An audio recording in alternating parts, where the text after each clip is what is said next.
This is WWE superstar Drew McIntyre, and you're listening to the WWE Podcast. The champ is the one that everybody wants, me. Becky Lynch is going to WrestleMania. Claymore! Austin 316 says I just whipped your ass. This is my iron. You're going to acknowledge me. Welcome to the WWE Podcast Mailbag. It's Wednesday, December 7th, 2022. This is the time for you guys to ask questions, for me to answer them the best I can, and we are going to start off right away tonight. We're going to start off with patron Alexis.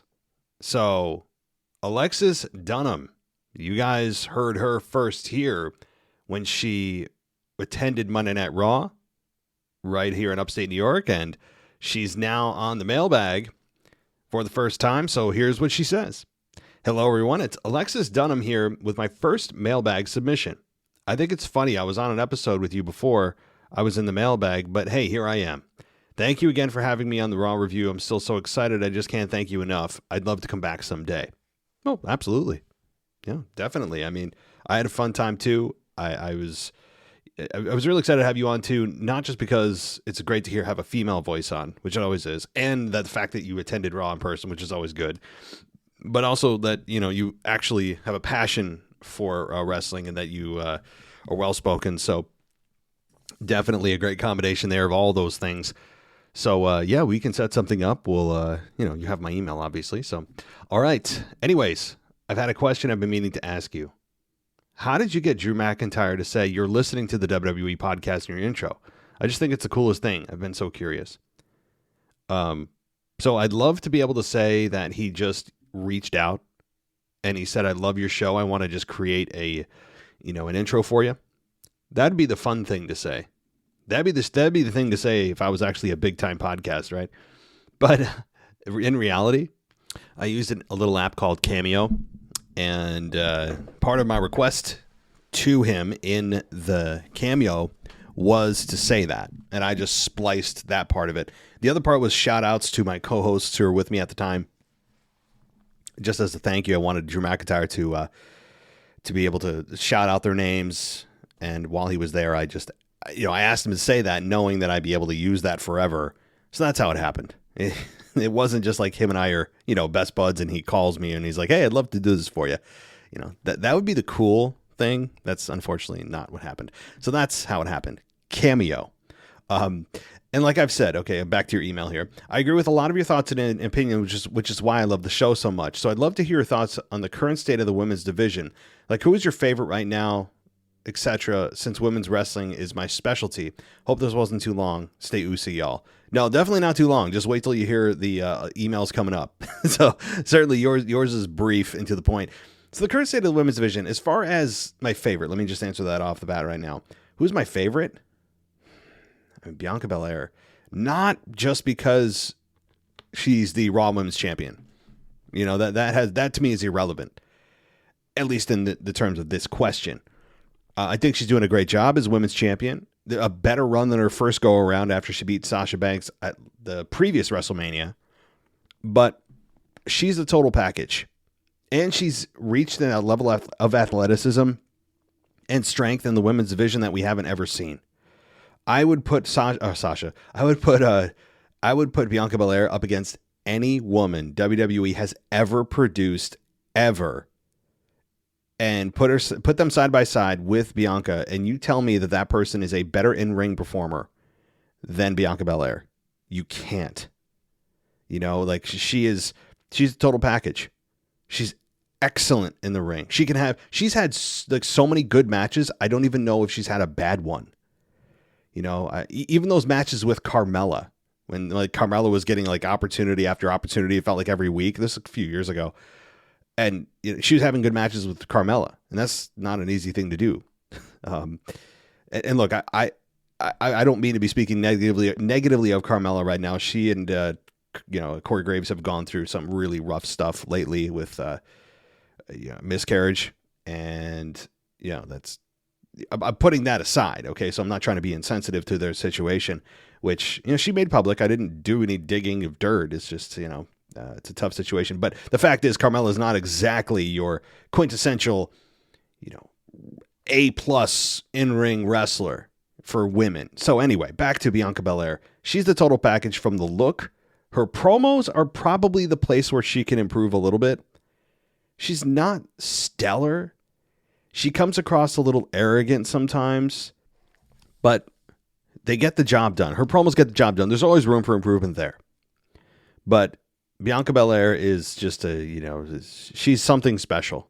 No question about it. So right now, Bianca Belair, as far as the current state of the women's division, in general, I'm imagining you're talking about both Raw and SmackDown. Ronda Rousey is a big energy suck.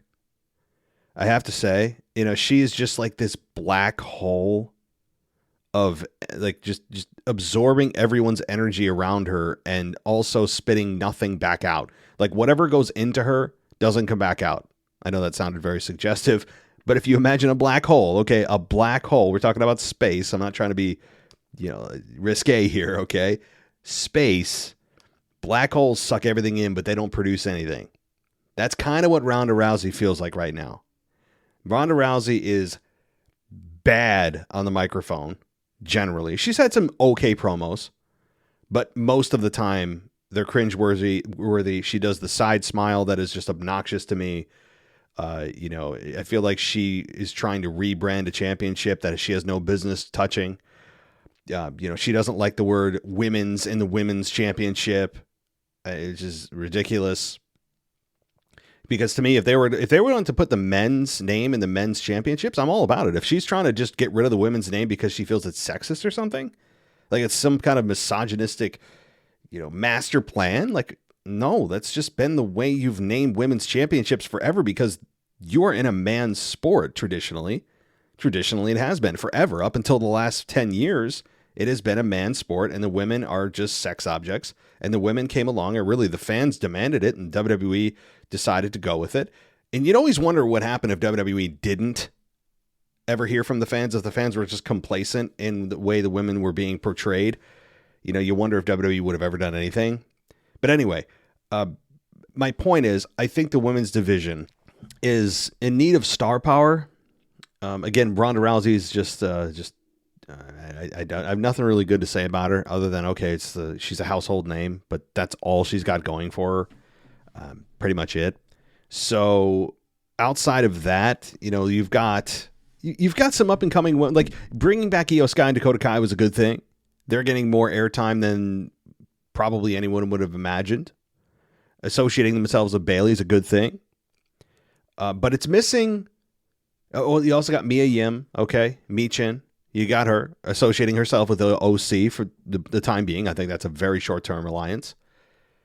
Rhea Ripley has really been the breakout star of the last 6 months for the women. I'm really excited to see what she does. Alexa Bliss possibly realigning herself with The Fiend. I am right now, and I have continued to be down on that. However, there is something to be said for the crowd reaction she's getting right now, which is like next to nothing. The crowd doesn't know what to do with her. So I'm sure that, while I don't want to see her going back to sitting on, playgrounds and swings, I got to say that might be better at this point than just getting no promo time, being shoved into random tag team matches, not having a voice, and getting little to no reaction from fans because they don't know what to do with her character right now. So maybe that is a good thing for her.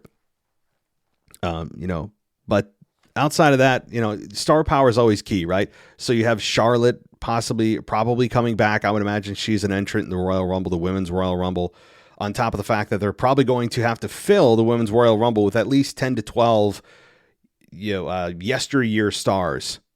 And that's always the most embarrassing thing for the Women's Royal Rumble is they want to be on equal footing with the men. And sometimes I don't want to say all the time.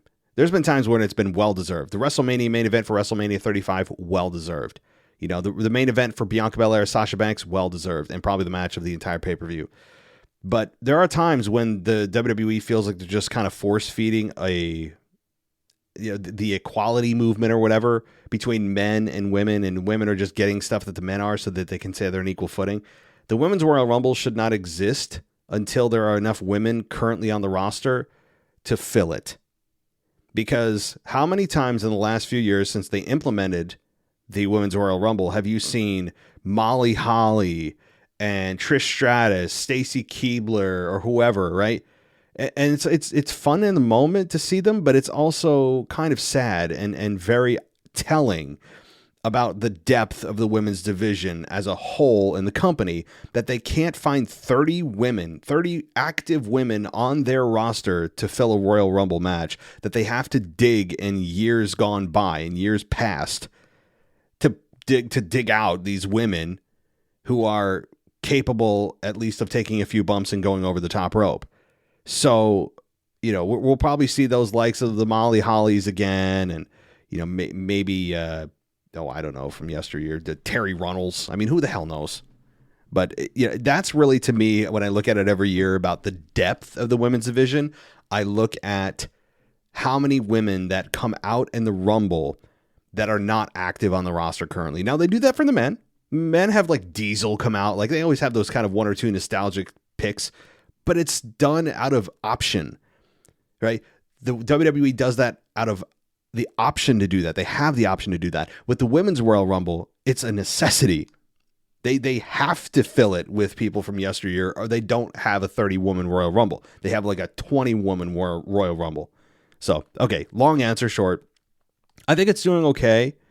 Again, Ronda Rousey, I think she'll hold on to the belt until Becky Lynch takes it from her at WrestleMania, and then hopefully we can all say, a small prayer to whatever God or gods or whatever you believe in, that we have Ronda Rousey drop it to Becky, and she just goes off into the abyss and never comes back. Never. I don't want to see Ronda Rousey. I don't. So I know a lot of love for Ronda out there. I'm not one of them. I've very rarely been on that side, other than when she first came in and was running roughshod, being Ronda Rousey. Like, she was being the UFC bust ass in your face. Did a great job in the tag match with Kurt Angle against Triple H and Stephanie at WrestleMania. Picked up the business quickly. It was just roughhousing everybody, and it was fun to watch. But especially since this last run, it's just old. They took too long to turn her heel. Anyway, I could be dead ass wrong, but I feel pretty strongly about this. All right. Thanks, Alexis. That was a long answer to a short email. All right. Let's get to our next. Hold on. I want to make sure I do this right. I know I've got many more emails from patrons, so let's actually continue on that. Let's go to Miller. And he says, how's it, Matt and WWE Podcast? Miller here from beautiful South Africa. Hope everyone is doing well. I just want to make a last comment about Survivor Series and War Games. I agree it must be elimination format, and in the advantage thing is stupid if the War Games only starts when all 10 competitors are active in the cage. To make the advantage mean even more and make Survivor Series scenario more apparent, I think elimination should be possible from the start with the first 2 competitors. And the winner until the last member of a team is eliminated. I can leave opportunities and build-ups such as 2 versus 3, and then a team with 3 members pitting a member with the opposing team's member, trying to make the save and fail or realize he or she is alone against 3 others until one of his other teammates can be released from the cage. Or even make it interesting and say first team who has no members left in the ring loses, meaning that a last member will have to show an amazing resiliency and courage to stay alive for his team. I've been missing watching wrestling regularly lately, but will soon finally have TV again and access to keep up to date with everything that's happening. I haven't watched a single show since Triple H has been in charge. It's crazy. So thanks to all the hosts for keeping me up to date. Have an awesome day. Thank you, Miller. And yeah, you've got a lot to catch up on. Get that TV, brother. Get yourself back in the game, because, pun intended, I guess, there's a lot to catch up on with Triple H and what he's done so far and the returns that he's brought back, and just his overall strategy for wrestling. While it hasn't been perfect, it's still a breath of fresh air. So, but overall, look, I'm not trying to get into this rant again, because I feel like I went on an extensive one about the lack of elimination in the War Games match. But it's just so apparent that needs to happen, because you're looking for about 80% of the match. You're watching stuff that doesn't matter. It's senseless brawling with no consequences. You can't do anything to have anyone get eliminated outside of, didn't they say if someone leaves the cage that they're automatically eliminated? I like that. Maybe they should implement that in just regular cage matches, to be honest. Like, if you leave the cage, you lose. They won't, but I think that it's absolutely right. Like, you could create so many interesting scenarios. Absolutely. And then the advantage, as you said, that they fought for on SmackDown and Raw would mean something. Outside of just, oh, okay, yeah, well, we get an advantage, but it doesn't matter because the match doesn't start until everyone's in the ring anyway. I mean, again, take a look at the men's match that happened this year. All 5 competitors on both teams were ready to go, standing there uninjured when the bell rang, which means the advantage meant Jack, you know what? Okay, it's so, yeah. I feel very strongly about this. I know that the idea is, well, isn't that awesome that you just, it's almost like you get to see free fighting, free wrestling, and then the match doesn't even start till 10 people get in the ring. Oh my God, it's like we get 2 matches in one. No, because after then the newness wears off, and like for most people, it's their first War Games match that they've seen. You just take 2 seconds and go, well, why isn't this elimination? It's Survivor Series, which is elimination heavy, and I like the elimination tradition that happens at Survivor Series. And they take away a stipulation that could really add to the match. Someone needs to explain to me why elimination is a bad idea in War Games. Tell me. Okay, you have the elimination chamber. Okay, I understand that. Different structure. But just, I don't know. I don't get it. I don't think they'll ever change it, because somebody will say, well, we have the chamber, the elimination chamber. That's apples and oranges to me. Okay? Apples and oranges. Yeah. Nearly half the competitors. It's a different structure. A championship is usually on the line. I don't know. All right. Thanks, Miller. All right, let's get to, let's see. Charlie from Milwaukee. And he says, hey, everyone, it's Charlie from Milwaukee. I'm going to be in Raw on Monday. Would love to do a Raw review. I'm also going to SmackDown that Friday and would love to do a SmackDown review as well. That's all for me today. As always, watch out for deer on your ride home and stay oozy, my friends. Well, here's the thing. I can't promise a SmackDown review because we have a SmackDown team that does that. And, you could reach out to them and, definitely see if they want you on. That's their business. Maybe they have an agenda already set for the show for SmackDown. All right, so reach out on Twitter. Reach out to Michael5Ritter at Michael5Ritter. See if they can squeeze you on if you're interested. Again, it's while this is my network, it's not my show. I don't tell the co-hosts how to do their shows at all. I leave that up to them. So reach out. As far as the Raw review goes, let's, if you're attending, let's squeeze you on, buddy. Yeah, well, let's talk. I'll shoot you a message on Patreon. It's always great to hear in-person perspective from, the shows, especially when it's a televised event. Things that us at home, the millions at home, don't get to see. Always fun. All right. Thanks, Charlie. I look forward to talking with you. Let's get to a few more emails. I know definitely more emails than phone calls tonight, guys. So, I'm looking at my other email account. Let's talk with Rocky T. He's checking in once again. And he says, in case y'all haven't picked it up by now, that's my catchphrase. Yes, it is. Rocky T checking in once again. That's your catchphrase. So last week, I didn't get my email in on time, even though I said I would in my voicemail that I would. So thanks, Matt, for double checking that. So if the Money in the Bank PLE goes away, that means 2 Money in the Bank matches at WrestleMania. I guess that works since WrestleMania is 2 nights. But if it wasn't, then we would want let me read that again. But if it wasn't, then would we, the fans, want 2 Money in the Bank matches in one night at WrestleMania? I say yes. What do you think? Oh, that's an easy yes. Easy. I wouldn't even think twice. Why? So many reasons. Number one, it gets rid of a gimmicky pay-per-view. But let me just be straight for the record.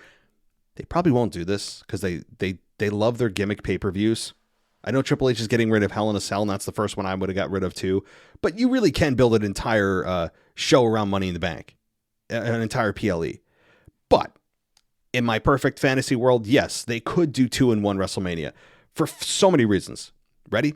Number one, it's a 6-hour show. If you're telling me they can't fit 2 of the same match types, in a 6-hour show, we see them do it in the Elimination Chamber. We've seen them do it at the Rumble for the men's and women's Royal Rumble. We see them do it. What's another one? Ladder matches. Money in the Bank ladder matches. They do it at Money in the Bank itself. So anytime there's a men's and women's equivalent match, they do it on the same show. And we all don't complain about it. They separate it as far as they can on the show, as they should. They shouldn't do this. Okay, let me just be for the record here. They also shouldn't do this match back to back. Like they should not do a men's Money in the Bank and then a women's immediately following. Of course not. They should spread it out. But so that's number one. Definitely enough time. People will be interested. And the fact that they want to be able to create that unpredictability with fans, because they could say, oh man, so-and-so's got that briefcase. They could cash in on the women's champion or the men's championship, the U.S. title, or the world heavyweight, the undisputed championship. They want to be able to create that thought in the back of your mind, or maybe they'll cash in tomorrow night on Raw. The fact is that how many Money in the Bank briefcase holders have won it in May or June or July, whenever the pay-per-view is now, and then carried it all the way to WrestleMania? Very few. Very few. Seth Rollins, maybe one of the few that have carried it all the way to WrestleMania. So you at least have the Money in the Bank briefcase now a part of WrestleMania and hanging over as a possibility of unpredictable scenarios. So there's just 2 reasons to have it in one night. Okay? It's a great format. And number 3, you would rather have these men and women in a match like this. So there's 6 people per match, right? You would rather have these 6 individuals in this match than in the Andre the Giant Memorial Battle Royal or some silly Battle Royal on the pre-show that means nothing. Yeah. Even if you have 4 or 5 competitors in there that have no chance, say 3 or 4 actually, because there's usually 1 or 2 that you like, yeah, one of them could win. So you see even 4 of them that you're just like, they're kind of throwaway. Would you rather have them in a singles match like this where it's just kind of chaos and it's fun and there's a lot of dangerous spots, or would you rather have them in a senseless battle royal? Now again, it's not mutually exclusive. They'll probably still do both, but okay, moving on. Now on to the topic you and Anthony talked about, on whether The Rock should enter the Rumble and win. As I've mentioned, I will be at the Rumble. Yeah, and you've mentioned you have my sign. I feel like I should pay you for that sign. So you're saying you would really love to hear The Rock's music hit, the roof blow off the place, but I don't want him to win the Rumble. It's been there, done that type of deal. Last time I was in attendance to see The Rock live was WrestleMania 17 in the Astrodome, and this is probably going to be his last opportunity. I have to see him live if he shows up at the Rumble. Here's the thing, though, too. You and I are in lockstep. I thought you were going to oppose me on that The Rock should not win the Rumble, nor should he enter and lose. The Rock is not in a state of his career where he should be entering Royal Rumbles to win them. I don't believe. It's a storyline with Roman that supersedes even the Rumble. It's above the Royal Rumble. That's how easily The Rock could just walk in. And he has the right to do this. It's his family. And with Roman Reigns claiming he's the head of the table, does The Rock not have anything to say about that? It's a personal issue. It's not about championships. Although they'll probably make it about it. But I understand, look, anytime you go to a live event, anytime, your hope is that you could have Stone Cold and The Rock and Hogan and there's like an NWO reunion and like you want like the best possible show selfishly when you're at these live events. And I'm not saying you're selfish. I'm saying that's just what you want. And it's not just for wrestling. You want that when you go to a concert or wherever. You want the best songs. You want the greatest hits.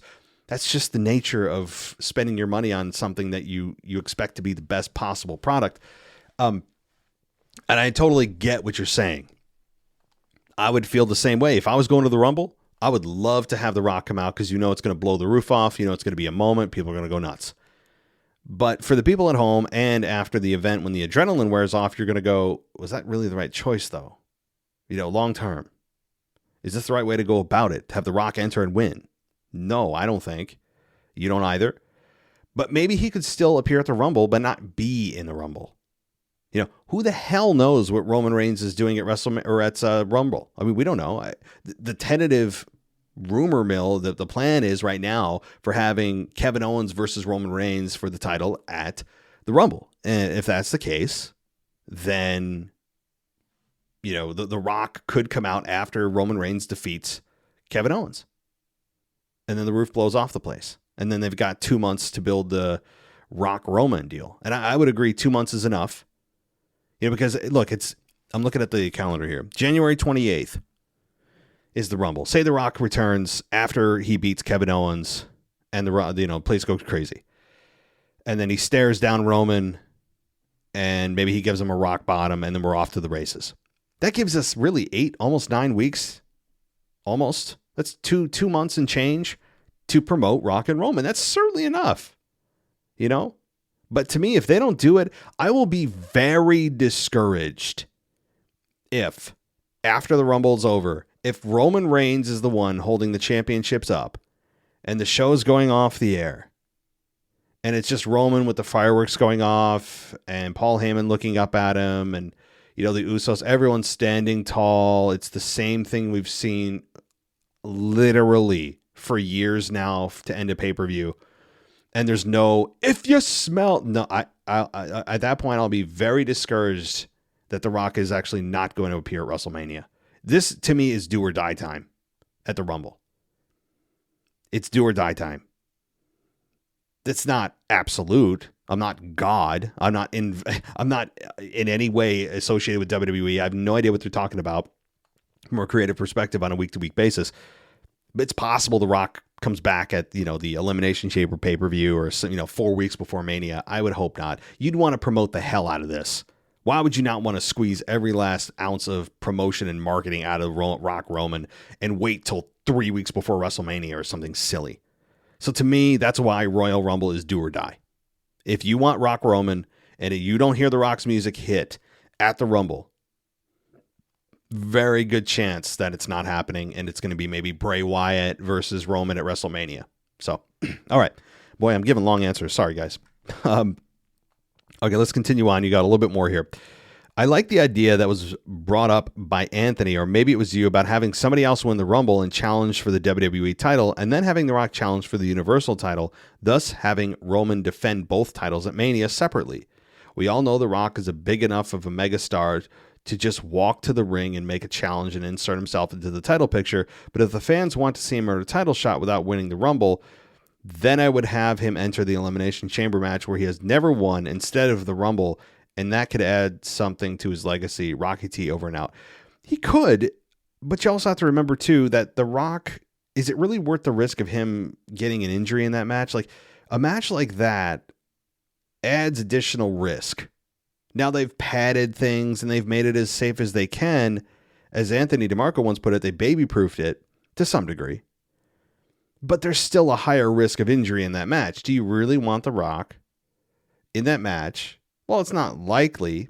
You're putting him in the scenario that he could get injured. And then there goes your WrestleMania match. So, I wouldn't put him in the chamber match. But I understand everyone wants to split the belts, and I do too. I just don't know how they get there. Like the Royal Rumble winner, if the belts are unified, what are they going to say? How does this get ununified? I mean, I've been very vocal about this. I don't care how it happens, but I'm curious as to how they get there. I wouldn't mind that, but I just still don't want The Rock challenging for a title. He has no business challenging for the title, and the story isn't about the belt. The story is about Roman Rock, head of the table. But the belt's going to be involved. It just will be. All right. Thank you, Rocky T. Let's continue on here to, Let's see here. DJ, I do see you. Don't worry. I'm getting to you at the very end here. And these are all patron emails, by the way. I have not touched a non-patron email yet. So if you're wondering, like, hey, wait a minute, patrons get priority service. Yeah, they do. I haven't touched a non-patron yet. So here we go. This is from Bad Fish. Yes, Bad Fish. I got it right. Well, good. Okay. I have a theory about the bloodline. Notice how Solo never puts the ones up. It looks like he's just a super tough dude, but maybe he has other motives. Didn't the wise man say that Solo was sent by the elders? What if The Rock is an elder? And that's how The Rock gets involved. Food for thought. By the way, is that Kuzmo a real DJ? Because I make music. Anyway, till next time. Yes, he is a real DJ. Yes, he is. Promise you.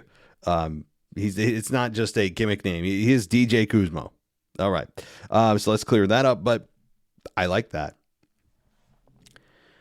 Yeah, I never thought about that. I never really watched Solo Sikoa put the one in the air or not put the one in the air. He's just kind of like there. He's never the one you're looking at because he's so stoic.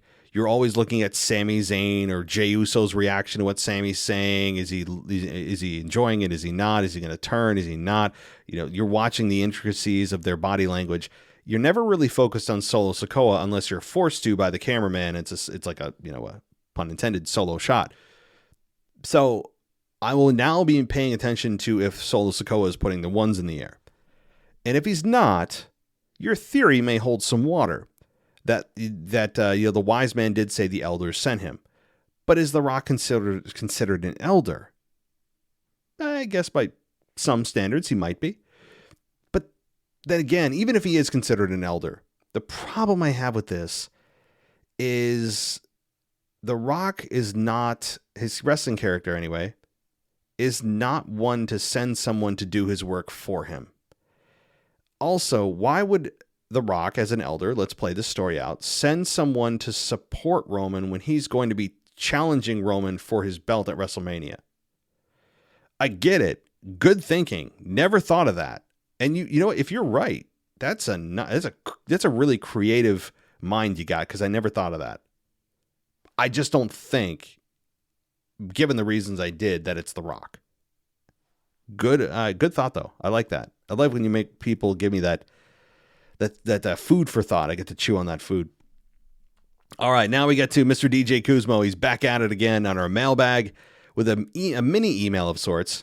See, you always say that, DJ, and then like by the end of the email, you're like, sorry for the long email. So let's see if this holds true. So he says, first and foremost, why is Matt Riddle given another tag team title opportunity in another tag team? Anyway, Matt Riddle needs to go away from TV for a while, probably till Rumble. Well, you're absolutely right. Riddle needs to get the hell off my TV. He was great with Randy and then just fell apart for the most part. I mean, he had some great matches and moments, but generally his trend was down. And he felt lost, injecting himself in situations that he had no business being in, annoying fans when it was supposed to be, he was supposed to get cheered. He was obnoxious for a while. His endearingness wore off. That kind of lovable guy faded away quickly, and he just became annoying again. And I totally agree. Now, there's two benefits to this happening on Raw with Solo Sikoa taking him out. Number one, it gets him off our TV, right? Like, mission accomplished. He should stay out. I don't want to see him from the hospital. I don't want to see him in a neck brace next week cutting a promo on Solo. I hope they just completely write him off until a week before the Rumble or at the Rumble. Then he comes back or something. So that's good. Time apart is going to do wonders for him and for the fans to learn to miss him. That's number one. We need a break. Number two, Randy Orton. Now, what we saw on Raw was Solo Sikoa take him out, and then having the story begin where you could say that's the same thing he did to Randy. Now, not the same way, but the same group took out Riddle and took out Randy. And once Riddle comes back, maybe he starts to get beat down, or he says at the top of at the end of the ramp, I didn't come alone. And then, Randy Orton's music hits, they take out the bloodline. Maybe they do this right before the Rumble and they have a tag team title match. And that's where Randy turns on Riddle and we're off to the races with Riddle versus Randy at Mania. Boy, I just booked something there. Just a thought. But I think it's leading to Randy Orton's return, and it also is great because it gives us time to learn to just miss him because he needs to get off. I agree. Okay, moving on. Secondly, again with the start and stop of Lacey Evans' creative development as a heel or a face, whatever she is, whoever she is, creative needs to stick with her gimmick so that she can get some sort of traction and TV time because this start and stop heel or face change is giving me a headache. I agree. I don't know what this is. Like, we all know she was a former Marine. Okay. Like, we knew that. So this isn't a revelation. It's not new information. We knew she had this background and she leaned into it a little bit when she did this kind of sympathetic pity me, look at how awful my childhood was. No one was there when I graduated type of character. And you felt bad for her until it just was every week. They were just being exploitative about it. And it just became like, ugh. And then she turned on us and all this. It was weird. So now they're just going back to her roots, or as they said, back to basics, whatever, with Lacey Evans. So I don't know. Is she going to come out in like full military gear? I don't know what they're doing with Lacey Evans either. But right now it's back to basics, whatever the hell that means. All right. Thirdly, I'm going to talk about Solo Sikoa discussion, whether or not he was sent to infiltrate the bloodline. To me, I don't think Solo was sent by anybody. To me, Solo is doing a great job living up to his character as the enforcer. Hence the reason why he is serious and doesn't play in with the Let's Be Usi shenanigans with Sami and the Usos. Anyway, to make a long story short, Solo Sikoa is the glue to the bloodline when Roman is not there. Because without him, this group could have easily been divided because of Sami Zayn, but that's another story for another day. Yeah, so another theory here. Yeah, I mean, the thing is, he was sent by the elders. That's what Paul Heyman said upon his introduction, so I guess we have to go with that. But yeah, he plays such a nice role. I really hope it's not for him to turn on the bloodline and infiltrate because he's such a good heel. He's got a great heel look. I don't want them to turn him at all. He's in a great spot right now. There's no need to touch it. It's not broken. Don't try to fix it. He's just that stoic. He adds a different element, a different layer of personality to that group where everyone else is flamboyant, or at least Sammy and Jimmy and Jay now are. That since the dynamic of Jay and Sammy has quieted, although there's still that seed of doubt, if you noticed, that was planted on Raw. But right now they're all kind of Usi and they're all this and that. And Roman is the big Us. And then we've got Solo Sikoa, who's the enforcer, the stoic kind of bodyguard look to him, and I love that. So like I wouldn't change him. Yeah, I would not. He's a great addition. He's fit perfectly into that group. Finally, one more thing. I've been watching a couple of old school wrestling matches before WWF became WWE. Anyway, a match suggestion is Bret the Hitman Hart versus the 1-2-3 Kid, Monday Night Raw 1994 for the WWF Championship. I've watched that match from start to finish about 3 times, and it's a great watch of ring psychology, pacing throughout the match. The CM Punk Darby Allin match, singles match in AEW All Out last year, plays on almost the same moveset and pacing from the Hart 1-2-3 WWF Championship match. DJ Kuzmo signing off. Peace. We'll get to your voicemail in a minute, DJ. Yeah, I would agree. I don't recall that match from start to finish because it's been so long since I've seen it, even highlights of it. I have flashes of it in my mind, but you can't go wrong with any Bret Hart match. Like, I don't think people really remember or pay enough homage to how good Bret Hart was. And nothing against the 1-2-3 Kid, but look, Bret Hart was a wrestler's wrestler. You talk about a technician, a guy that just looked at this sport with the utmost respect, brought legitimacy to it, went all in, had great match after great match. And you know what he did? He didn't flip-flop and fly for 450 splashes for 5-star matches. Different era, different time. But it's funny how the definition of a 5-star match evolves as we move on in time. But he was just the epitome of what a professional wrestler is.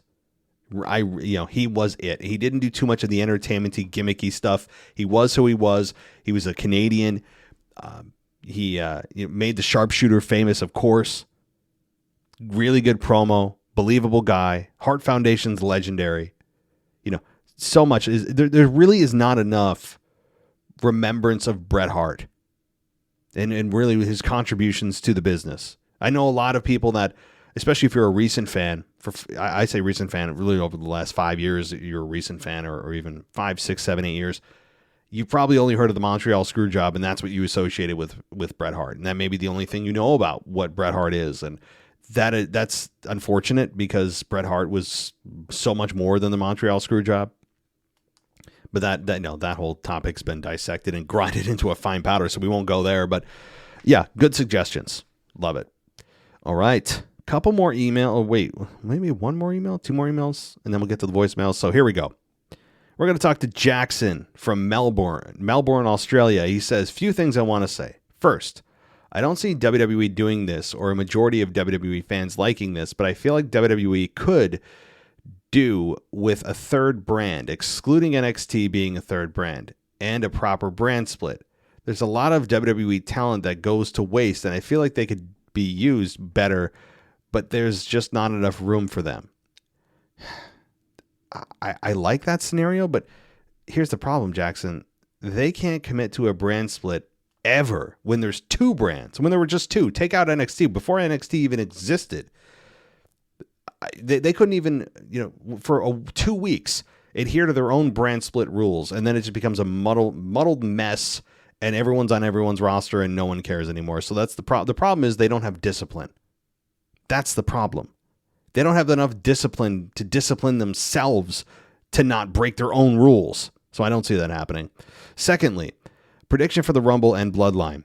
I can see Sami Uso winning the Rumble and saying he will just sit down for Roman and take the pinfall at WrestleMania for Roman to just get the weekend off, with the payout being Sami was playing the Bloodline the whole time and Kevin Owens was in on it, or tensions rising within the Bloodline against Sami and him being exiled from the group.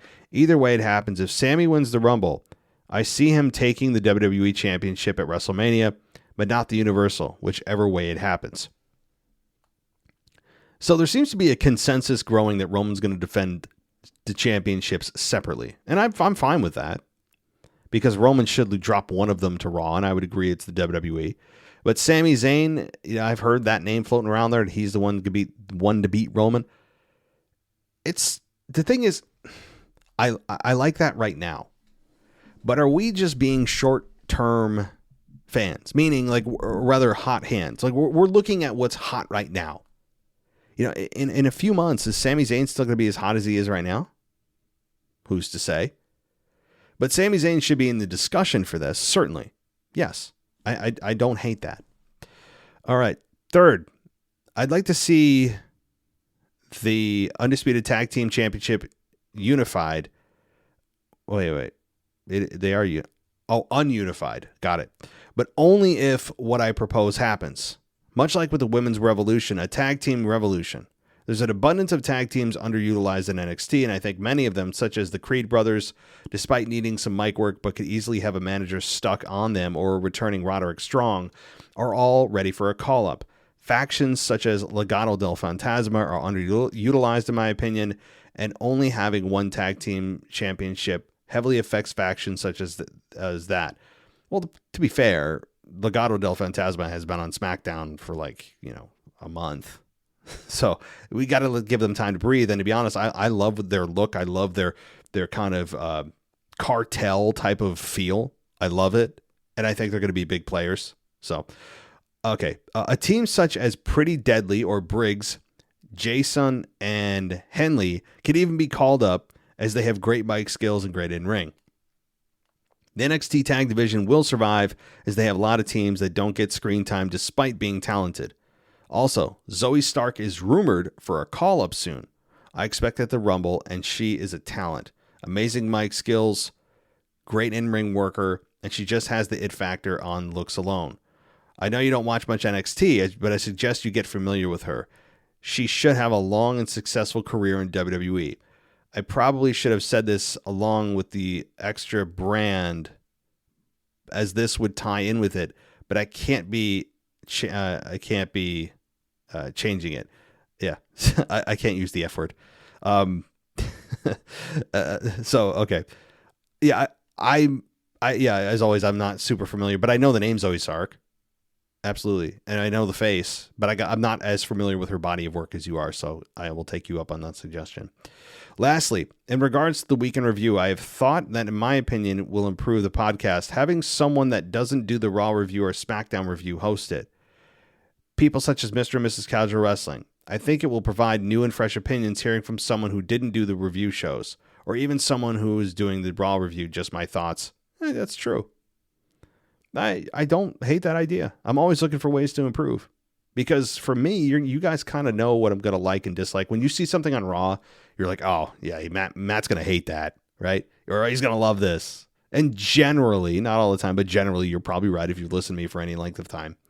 So I agree, yeah, like having new voices. What I'm trying to do and bring back is having guests co-host with me. So if I'm the one hosting the show, at least you hear a competing voice.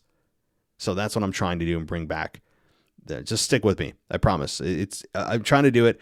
When my daughter was born last year, it became really difficult because her sleeping patterns were insane. So like I had done 2-hour shows before, and then I had to stop and just kind of record whenever the hell I could, so, but don't worry. I'm definitely trying to bring in new voices. I hear you on that one. Okay, I'm currently watching Raw and the OC versus boring ass Corbin in the Alpha Academy. If anything else interesting happens, I might write in again, or if anything. Okay, so cheers. Thank you, buddy. I appreciate the effort of the email. All right, do we have one more email? Let me take a look.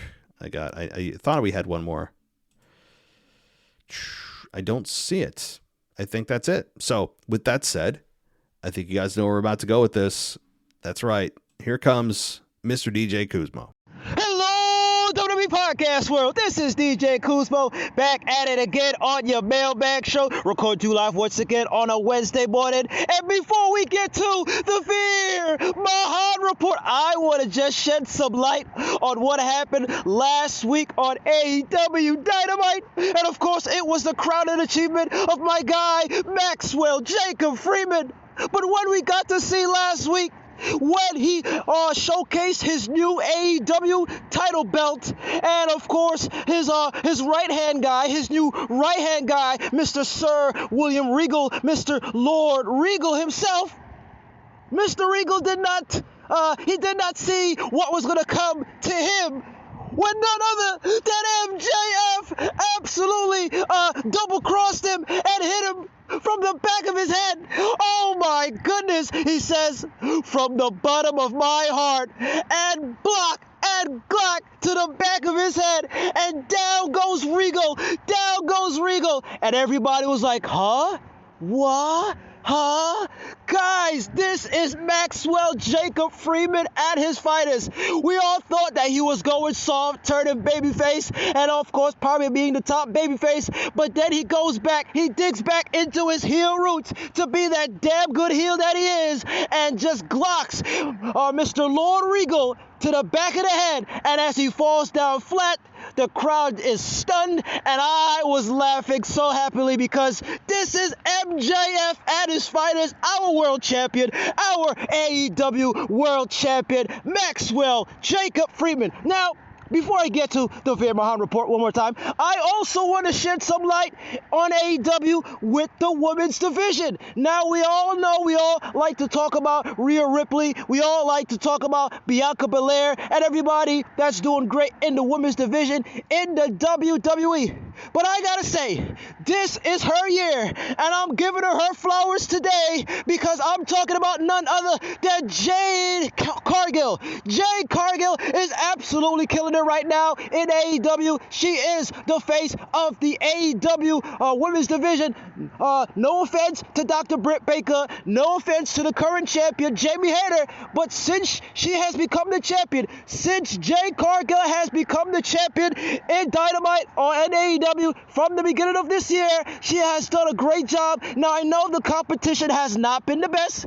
She has pretty much squashed her competition, but rightfully so, she is the best right now in AEW in the women's division. She is carrying that division. Wherever she goes, she is the main attraction. Of course, we got Mandy Rose with the toxic attraction, but you could make the case to say that Jade Cargill, who looks like an absolute gladiator, who looks like an absolute, oh my goodness, like a modern day China. Oh, we like to make the comparison with Rhea Ripley, but just take some note on Jade Cargill. She is that B, and I can't wait to when she carries that AEW women's title next year. Hopefully she drops it, or maybe she continues to hold on to that TBS championship. But other than that, I just want to give my flowers to Jade Cargill. She is absolutely crushing it right now. She is still undefeated. And like rightfully so, she is the face of the AEW women's division. Now, I know I just got on a tangent, and I know I'm past my 3 minutes, but now let's get to the Veer Mahan Report. Now, the Veer Mahan Report has been brought to you by my guys. I'm talking about the Football Function. They just celebrated 200 episodes. Their 200 episode. Who does that? Who does 200 episodes in the podcast world? But other than that, I want to give a congratulations to Michael Ritter. Congratulations to Terry. Congratulations to Cousin Mike on a great job that they do every single week during the NFL football season with their preview show and their review show and all the other shows that they have on the platform. I'm talking about the Football Function. So if you guys are into your fantasy leagues for the NFL and we're drawing closer and closer to the playoffs, get your listen and your quick fix with none other than Michael Ritter and Terry with the Football Function. Now, I know I'm still going over my time, and I want to quickly get to the Veer Mahan Report. Now, the Veer Mahan Report took place last night at NXT, and we did get to see the in the sheer of my guy, Veer Mahan and Sangha. But before we got to that point, we did have what was supposed to be a match between Bryson Montana, a local talent, and a guy by the name of Javier. They were supposed to have the match. And as Bryson Montana was introduced, we did get the attack of Sangha. The attack of Sangha on Bryson Montana. And as that was taking place, we got to see none other than Javier. Javier coming down to the ring. He sees what's going on. It was like, wait a minute. I'm supposed to have a match with this guy, but why am I seeing the end of sharing the ring? Oh my goodness. But now, when we got to this point, Javier decided, you know what, I'm going to go to the back, and I'm not going to participate in being annihilated by the end of sheer. Now, let's fast forward. We get an in-ring promo from Sangha. We get an in-ring promo from my guy, Veer Mahan, talking about we will not fight you until you are 100%. Now, I love this. I love this because this is what storyline booking is all about. They haven't touched yet. They haven't had a match yet, but we're still getting to that point where we will get to see the In the Sheer and my guy Veer Mahan and Sangha in a match against the Creed brothers. Now, we did get to see the Creed brothers. We did get to see Julius Creed and his brother coming to the ring, being held back by referees, not having them fight each other because Mr. Julius Creed is quote-unquote not medically cleared. Now, with that being said, I can't wait to see what happens next week on NXT with this continuation of the Creed brothers and my guy, Veer Mahan and Sangha with the In the Sheer on NXT. And with that being said, I know I'm going over the time. You guys have a blessed week. Stay juicy, my friends, and peace. All right, DJ. Let's get to it, okay? I'm glad you had a sponsor of your voicemail, and that is the Football Function, and I agree. I have to give them a shout-out.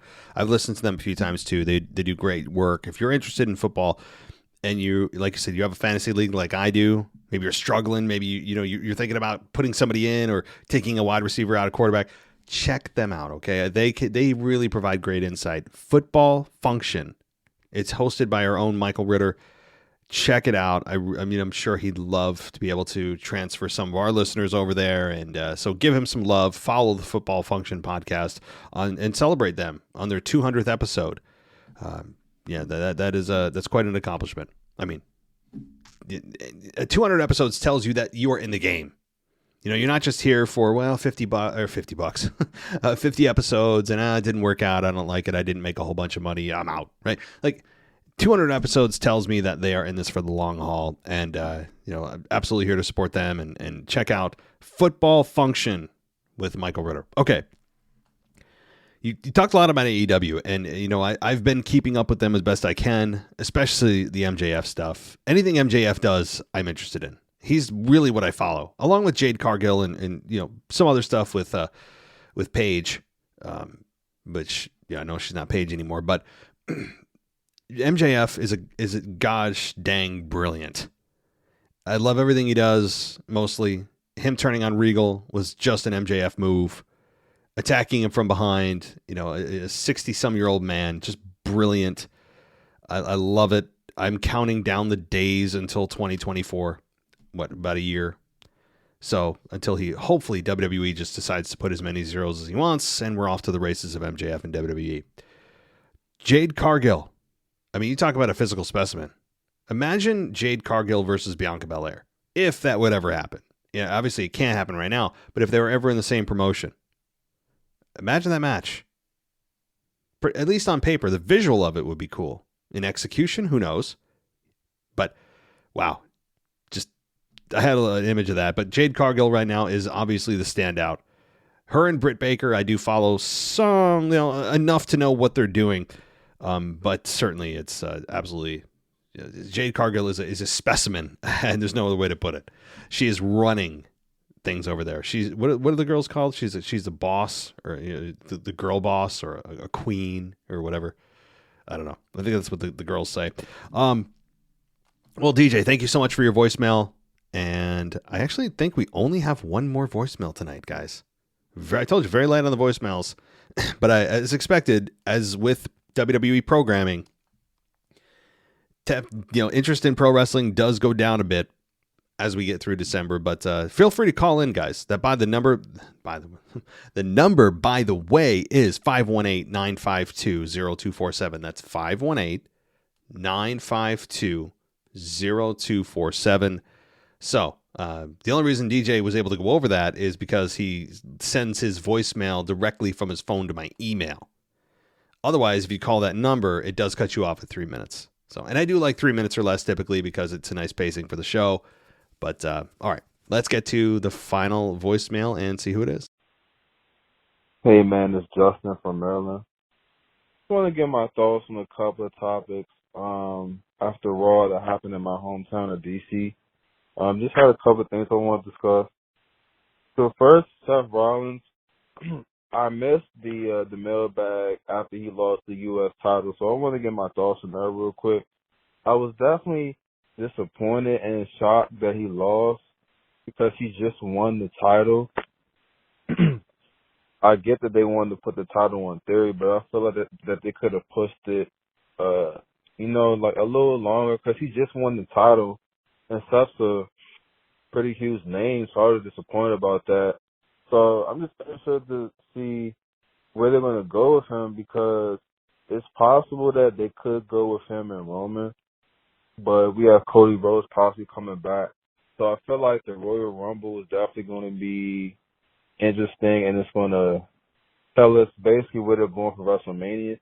Because I heard that they were going to maybe have The Rock win the Royal Rumble, but that does not even make sense to me. I feel like he could easily just set up the match by just confronting Roman, but then you have one title with two belts. So it's kind of confusing, but I was definitely sad that Seth Rollins lost. And I know he's not going to regain the title back against Theory. He'll probably beat Lashley by like DQ or something, but I don't think he'll get the title back. So next is Riddle.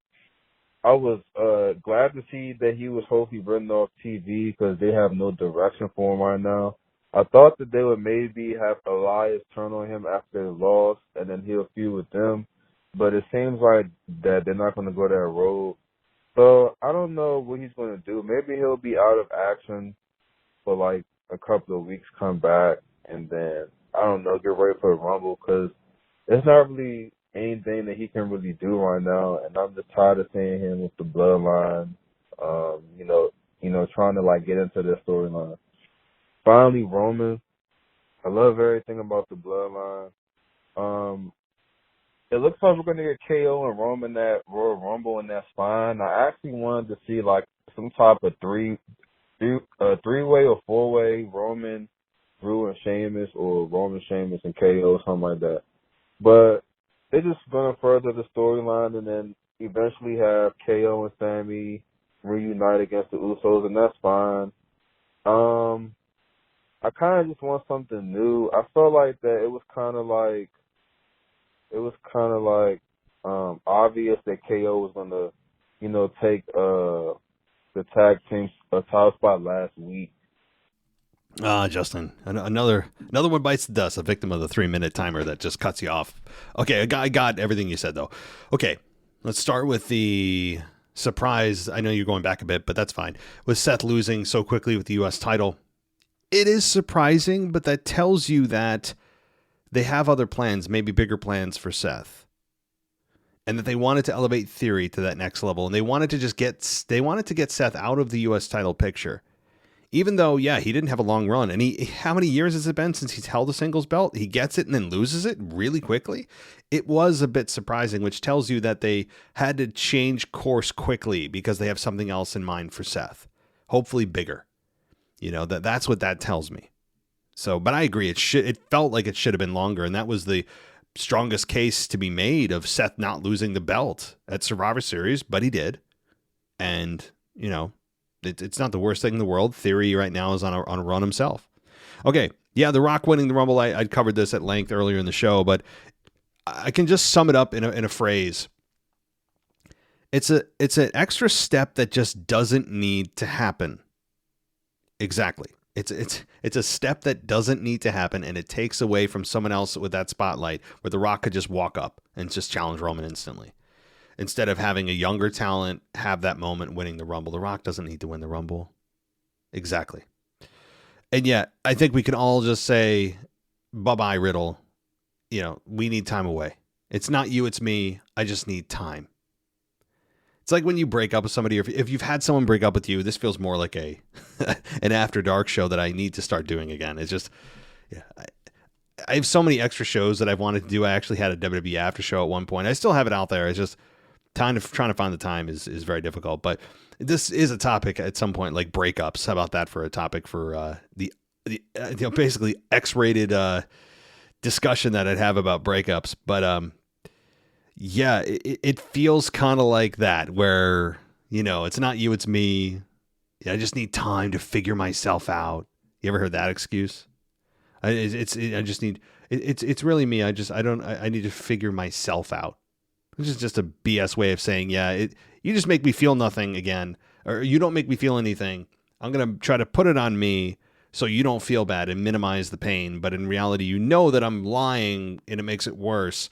There's so many levels to that excuse. I've been told that a couple of times. So anyway, again, a topic for the After Dark show, but I hear you, Justin. I didn't mean to get all oddly, weirdly personal. My point is, yeah, the fans just need time away from Riddle. We all need time away from Riddle. It's just he felt lost, lonely, kind of like a sad puppy trying to find direction and sticking his nose in places that doesn't belong. So I think he'll come back, as I said, at the Rumble, just before the Rumble, to challenge the Usos for those tag team titles. Maybe they'll go after Solo Sikoa as well, but he'll have a partner of Randy Orton with him to back him up.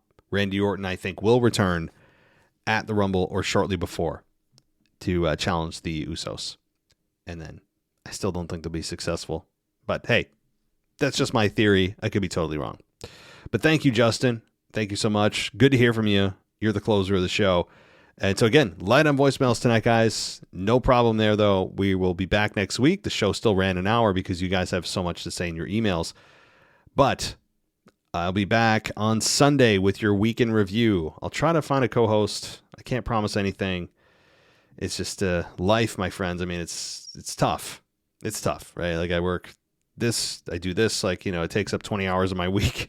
I've got a real job, family, all that stuff. It's difficult. That's all. And I'm not trying to make anybody feel bad for me. It's difficult to try to do a 2.5 hour show with a co-host for a week in review. And I used to do it, but we'll see. Maybe I can find some way to integrate another co-host into this and get another voice other than mine. All right. Thanks so much for joining me, everybody. As always, take care. I'll talk to you next time. Thanks for listening to the WWE Podcast. Don't forget to subscribe on your favorite podcast app so you don't miss a show, or head to WWEpodcast.com. And for all of these shows ad-free, head over to patreon.com/WWE Podcast. Until then, we'll see you next time.